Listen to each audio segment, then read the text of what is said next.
Yeah, what's going on, guys? RyGo here.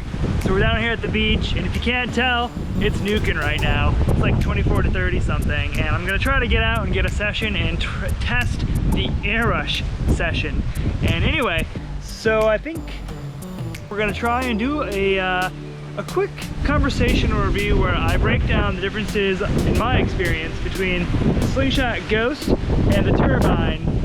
And it's getting a bit windy here, so I think I'm gonna hop in the RV to find a wind shadow. But yeah, let's get to this one.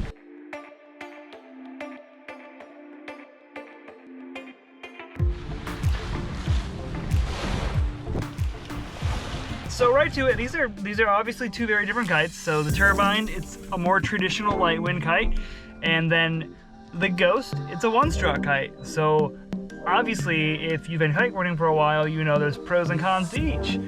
In my experience, I've gravitated towards the Turbine because it's a more traditional, powerful light wind kite, and that comes with its own pros and cons. Now, I've done a lot of videos on light wind kites lately, and one thing I've talked about how is a lot of light wind kites now kind of feel lighter and faster, and this is not one of them. This is a light wind kite that still has a really beefy, robust feel.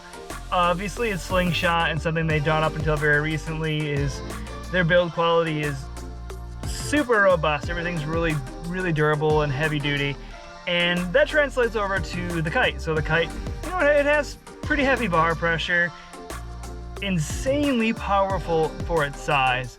So when I'm out on that 17 meter, sometimes it's almost the magic bullet in a lot of light wind conditions when I want to get out and rip on a twin tip and do some hooked in or even unhooked freestyle in extremely light conditions.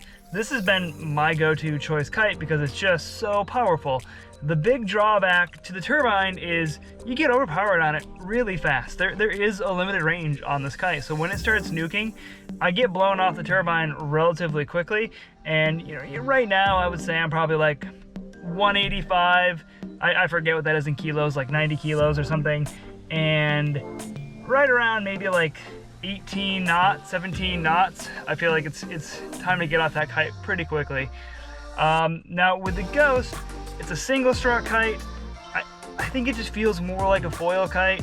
Some people do like to use this for light wind conditions, and I'm bringing this up because even now we still get questions. I get questions. People ask me about using the Ghost on a twin tip, and for sure you can. The smaller sizes just kill it on the foil. Really, really, really popular. Once you get above that 9 meter mark on the Ghost and you get into the more light wind side of things, or so it is faster, it's whippier, it's more playful. I actually think it has a pretty decent range as well for a single strut kite. In my experience, I don't feel like it has as much grunt as a Turbine, and partially this is because of the bar pressure, and it's a more simplistic design. So while it is faster and more playful, I don't feel like a twin tip rider gets as many benefits out of it. So if you're like a heavier foil rider, or you're somebody who doesn't have maybe a light wind specific foil or anything like that, or you just want to get out in extremely light winds on a hydrofoil and you're not quite ready to use, say, like a 9 meter, and you want to work on your skill set, I think the Ghost is a good option. If you're a twin tip rider and you just want something that's really exceptionally light that you can get out in the lightest of winds possible, that's going to be the Ghost because it's a lighter kite and you can get out there.